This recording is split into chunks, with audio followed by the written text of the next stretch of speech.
Hello guys, कैसे हो आप सभी का स्वागत है आपके अपने चैनल ब्राइट स्टडी में। मैं आपका तहे दिल से स्वागत करती हूँ। गाइस, आज हमारी हिंदी व्याकरण से एक नया विषय है। आज हमारा विषय है समास यानी कि कंपाउंड। आज हम समास की परिभाषा जानेंगे, पूर्व पद और उत्तर पद जानेंगे, समास विग्रह जानेंगे, समास के भेद जानेंगे जो कि भेद हैं अव्ययी भाव समास, तत्पुरुष समाज, कर्मधारय समाज, द्विगु समाज, द्वंद्व समाज और बहुव्रीहि समाज। आज हम इन सभी के बारे में पढ़ेंगे और बहुत ही सरल स्पष्ट रूप से समझेंगे। सो गाइस, ये वीडियो आपके लिए बहुत ही इम्पॉर्टेंट है, बेनिफिशियल होगी, तो इसे आप लास्ट तक ज़रूर देखिएगा। अब हम सबसे पहले समास की परिभाषा जान लेते हैं। समास शब्द का अर्थ है सम प्लस आस, यानी कि पास रखना, दूर दूर नहीं, पास पास रखना, उसे कहते हैं समास। दो या दो से अधिक शब्दों अथवा पदों के मेल से बनने वाली नई शब्द रचना समास कहलाती है। इस वाक्य में हमने जाना कि शब्द और पद, ये दो शब्द आए हैं जिनको जानना जरूरी है कि शब्द और पद से कहते हैं। तो हम देखते हैं शब्द और पद। सबसे पहले हम देखते हैं शब्द। वर्णों की मिश्रित और सार्थक इकाई शब्द कहलाती है, जो कि है देश, जिसका कोई अर्थ हो और वो सार्थक हो। ठीक है, यानी कि जब वर्ण पास पास आते हैं और उनसे एक सार्थक मीनिंगफुल यूनिट बनती है तो उसे को ही शब्द कहते हैं। जैसे कि है देश, सूरज, ईश्वर, पुस्तक, यह सभी क्या है? यह सभी हैं शब्द। अब हम पद जानते हैं। पद जब शब्द वाक्य में प्रयुक्त हो जाता है तो पद बन जाता है, जो कि कहते हैं, उसका उदाहरण है भारत हमारा देश है। इसी देश शब्द को हमने वाक्य में प्रयोग किया है, जो कि यह शब्द ना रहकर पद बन गया है। तो कहीं ना कहीं जो शब्दों का मेल है वो पद बनता है, उसी को ही हम पद कहते हैं। जैसे कि मैंने आपको बताया अभी उदाहरण में, भारत हमारा देश है, ईश्वर ने सभी जीवों को बनाया है, यह सभी जो है यह सभी हमारा पद है। तो गाइस, आप समझ आ गया होगा आपको कि शब्द और पद किसे कहते हैं। तो हम एक बार और समास समझ लेते हैं। समास है, यह इतने सारे जो शब्द हैं इनको पास पास लाते हैं तो यह जो छोटा हो जाता है, संक्षिप्त हो जाता है, तो इसको ही समास कहा जाता है, समस्त पद कहा जाता है। इसी को ही समास और समास पद कहा जाता है। अब हम थोड़ा सा उदाहरणों के साथ समास को समझ लेते हैं। समास के उदाहरण हैं, जैसे कि हम देखते हैं यहाँ पर, रसोई के लिए घर, रसोई घर, हाथ के लिए कड़ी, हथकड़ी, नीला और कमल, नील कमल, राजा का पुत्र, राजपुत्र, यह सभी क्या है? यह सभी समास समस्त पद हैं। यह सभी समस्त पद हैं, यानी कि ये जो अलग अलग है इनको पास, ये पास बनकर एक शब्द बन गए हैं, जो कि है रसोई घर, हथकड़ी, नीलकमल, राजपुत्र, यह सभी समस्त पद हैं, यानी कि समास हैं। ये सभी जो शब्द हैं वो पास पास हैं, अलग अलग नहीं। अब हम आगे देखते हैं, समास में पूर्व पद और उत्तर पद भी आते हैं। तो हम पूर्व पद और उत्तर पद भी जानते हैं, क्या होते हैं ये। समास रचना में दो पद होते हैं, पहला होता है पूर्व पद कहा जाता है और दूसरे को उत्तर पद कहा जाता है। इन दोनों से जो नया शब्द बना है उसे समस्त पद कहा जाता है। जो पहले शब्द का पहला शब्द, जो एक शब्द है उसका जो पहला है वो होगा पूर्व पद, जो दूसरा है वो होगा उत्तर पद।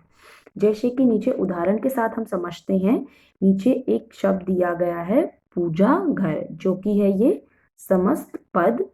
अब इसको अलग अलग कर दिया, जो कि है पूजा, जो कि ये सभी सार्थक है ना। सभी ये शब्द सार्थक है जिनकी कोई मीनिंग निकलती है, मीनिंगफुल यूनिट है ये। पूजा हो गया पूर्व पद, घर हो गया उत्तर पद, और पूजा के लिए घर वो हो गया समास विग्रह, यानी कि अलग अलग करना शब्दों को, वो हो गया समास विग्रह। दूसरा है राजपुत्र, वो हो गया हमारा समस्त पद, राजा हो गया पूर्व पद, प्लस पुत्र हो गया वो हो गया उत्तर पद। राजा का पुत्र हो गया समास विग्रह, यानी कि शब्दों को अलग अलग करना, समास विग्रह हो गया। राजा का पुत्र, जिसमें राजा हो गया पूर्व पद और पुत्र हो गया उत्तर पद, और राजा पुत्र हो गया समस्त पद। ये हो गया हमारा पूर्व पद और समस्त पद और समास विग्रह और समस्त पद। गाइस, ये आपको समझ आया ना कि पूर्व पद और उत्तर पद किसे कहते हैं। अब हम समास विग्रह को और अच्छे से उसकी परिभाषा के साथ समझ लेते हैं कि समास विग्रह होता क्या है। जब समस्त पद के सभी पद अलग अलग किए जाते हैं, उसी को ही समास विग्रह कहा जाता है। अलग अलग करना यानी कि शब्दों को दूर दूर करना, वो होता है समास विग्रह। और पास लाना को क्या कहते हैं, समास समास पद कहा जाता है। जैसे नीचे कुछ उदाहरण से समझते हैं। रसोई घर राजा पुत्र हो गया हमारा समस्त पद, और रसोई के लिए घर राजा का पुत्र ये हो गया हमारा समास विग्रह, यानी कि शब्दों को दूर दूर करना, अलग अलग करना, वो हो गया हमारा समास विग्रह। अब हम आगे जानते हैं कि समास और संधि में क्या अंतर है। कई जगह बच्चे कंफ्यूज हो जाते हैं, उनको लगता है कि समास और संधि दोनों एक है, पर नहीं, दोनों अलग अलग है। तो आज हम अंतर के द्वारा जाते हैं कि समास और संधि में क्या अंतर है। तो हम देख लेते हैं। समास में शब्दों का मेल होता है, जबकि संधि में वर्णों का मेल होता है। जो समास है उसमें शब्दों का मेल होता है, जो कि मैंने भी आपको समझाया था समास का, कि अभी हमने समझाया था कि भारत हमारा देश है, वो है शब्दों का मेल है। एक पूरे पद में कई सारे शब्दों के मेल को कहा जाता है समास, जबकि संधि में वर्णों के मेल को कहा जाता है संधि। उदाहरण के द्वारा समझते हैं। समाज यानी कि पूजा के लिए घर, ये हो गया हमारा जो अलग अलग हुआ, वो हो गया हमारा समास विग्रह। पूजा घर ये हो गया हमारा समस्त पद, यानी कि दूसरा है नील गाय, नीले रंग की गाय, यानी कि दो या दो से अधिक जो शब्दों का मेल हो रहा है, वो हो गया हमारा समास, यानी कि शब्दों का मेल से बनता है समास। और दूसरा है संधि। तो संधि है हमारा विद्या प्लस आलय, यानी कि विद्यालय। हिम प्लस आलय हिमालय, यानी कि दो वर्णों के मेल से बन रहा है संधि। संधि में वर्णों का मेल और समास में शब्दों का मेल, वो होता है समास। वर्णों के मेल को संधि, शब्दों के मेल को समास कहा जाता है। अब हम आगे जान लेते हैं कि संधि विच्छेद और समास विग्रह किसे कहा जाता है। तो देख लेते हैं हम। शब्दों को अलग अलग करने की प्रक्रिया को समास विग्रह कहा जाता है, जो कि मैंने अभी आपको बताया था। शब्दों को अलग अलग करना, दूर दूर करना, वो होता है हमारा समास विग्रह। जबकि वर्णों को अलग अलग करने की प्रक्रिया को संधि विच्छेद कहा जाता है। संधि पास रखना, पास लाना, जैसे कि मैंने अभी आपको बताया था, यहाँ पर वर्णों के मेल को, यानी कि जो मेल हो रहा है वो होता है संधि। वैसे ही शब्दों के मेल को कहा जाता है समास। और यहाँ पर समास विग्रह हुआ अलग अलग करना, शब्दों को अलग अलग करना, और वर्णों को अलग अलग करना हुआ संधि विच्छेद, जो कि हम नीचे उदाहरण के द्वारा समझते हैं। पहला उदाहरण है परि प्लस आवरण, यानी कि पर्यावरण हुआ हमारा संधि, और परि प्लस आवरण हुआ हमारा संधि विच्छेद, यानी कि अलग करना या अलग होना। सेम दूसरा उदाहरण भी वही है। रवि प्लस इंद्र हो गया हमारा संधि विच्छेद, और रविंद्र हो गया हमारा संधि। पर्यावरण और रविंद्र हो गया हमारा संधि, संधि विच्छेद हो गया रवि प्लस इंद्र, और परि प्लस आप, यानी कि अलग करना या अलग होना। नेक्स्ट देखते हैं नीचे, राजपुत्र, राजा का पुत्र हो गया हमारा समास विग्रह, और राजपुत्र हो गया हमारा समस्त पद। राजा का पुत्र यानी कि शब्दों को अलग करना। दूसरा भी सेम है, देशवासी, देश के वासी, यानी कि शब्दों को अलग अलग करना, वो हो गया हमारा समास विग्रह। वर्णों को अलग अलग करना, वो हो गया हमारा संधि विच्छेद। गाइस, आपको समझ आया समास, समास विग्रह, संधि और संधि विच्छेद। अगर आपको कोई भी डाउट है, समझ नहीं आया है, तो आप अपने कमेंट्स के द्वारा मुझसे पूछ सकते हैं। और अगर आपको मेरी वीडियो अच्छी लगती है तो उसे लाइक, शेयर, सब्सक्राइब जरूर करें। अब हम आगे देखते हैं समास के भेद। समास के 6 भेद होते हैं, कई बुक्स में समास के 4 भेद भी बताए गए हैं। तो हम 6 भेद की अच्छे से जानेंगे, उसकी परिभाषा, उसके उदाहरण के द्वारा उनको समझेंगे। तो कि पहला है हमारा अव्ययी भाव समास, दूसरा तत्पुरुष समास, तीसरा कर्मधारय समास, चौथा द्विगु समास, पांचवा द्वंद्व समास, छठा बहुव्रीहि समास। यह सभी समास के भेद हैं। आज हम पहला भेद पढ़ेंगे जो कि है अव्ययी भाव समास। अव्ययी भाव समास की परिभाषा हम जान लेते हैं। जिस समास का पहला पद यानी कि पूर्व पद, अभी समझाया गया था, पूर्व पद यानी कि पहला, उत्तर पद यानी कि दूसरा, पूर्व पद यानी कि पहला अव्यय तथा प्रधान हो, वो शब्द जो है पहला है पूर्व पद, वो प्रधान हो, उसे अव्ययी भाव समास कहते हैं।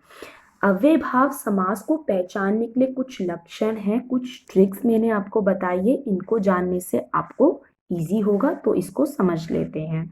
अव्ययी भाव समास को पहचानने के लिए निम्नलिखित विधियां अपनाई जा सकती हैं। यदि समस्त पद के आरंभ में भर, निर, प्रति, यथा, बे, आ ये शब्द लगे हों, ब, उप, अति, अनु आदि उपसर्ग अव्यय हैं, वो होंगे हमारे अव्ययी भाव समास। पूर्व पद और वो शब्द प्रधान हो, उसे अव्ययी भाव समास कहा जाता है। जैसे कि नीचे उदाहरण दिया गया है, यथाशक्ति, प्रत्येक, उपकुल, अनुरूप, आजीवन आदि। इसमें यथा, प्र, उप, अनु, अ ये सभी क्या है, ये सभी पहला पद है यानी कि पूर्व पद है और प्रधान है। तो यह सभी जो शब्द हैं वो अव्ययी भाव समास हैं। अब हम कुछ उदाहरणों के साथ अव्ययी भाव को और अच्छे से समझ लेते हैं। अव्ययी भाव समास के जो कुछ उदाहरण हैं वो हम देख लेते हैं, जो कि मैंने आपको पहला बताया था। यथा, पहला पद प्रधान हो, वो होता है हमारा अव्ययी भाव समास। प्रति, अ, यह सभी जो है वो पहला पद है और प्रधान है, वो होगा हमारा अव्ययी भाव समास। अब इसका समास विग्रह किया गया, यथाशक्ति का है शक्ति के अनुसार। दूसरा है प्रतिदिन यानी कि प्रत्येक दिन। तीसरा है अजन्म, जन्म से लेकर। चौथा है अनुकूल, मन के अनुसार। पांचवा है आजीवन यानी कि जीवन पर्यंत। यह जो सभी हैं, यह सभी अव्ययी भाव समास के उदाहरण हैं। अव्ययी भाव समास यानी कि उसका पहला पद प्रधान हो और वह पूर्व पद हो। यह सभी जो होते हैं, यह सभी अव्ययी भाव समास इनको कहा जाता है। So thank you so much guys. अगर आपको मेरी वीडियो अच्छी लगती है तो इसे लाइक, शेयर, सब्सक्राइब ज़रूर करें और अपने दोस्तों के साथ भी शेयर करें। और अगर आपको कुछ समझ नहीं आया है या कुछ आपकी क्वायरी है तो अपने कमेंट्स के द्वारा मुझसे पूछ सकते हैं। So thank you guys, thank you so much.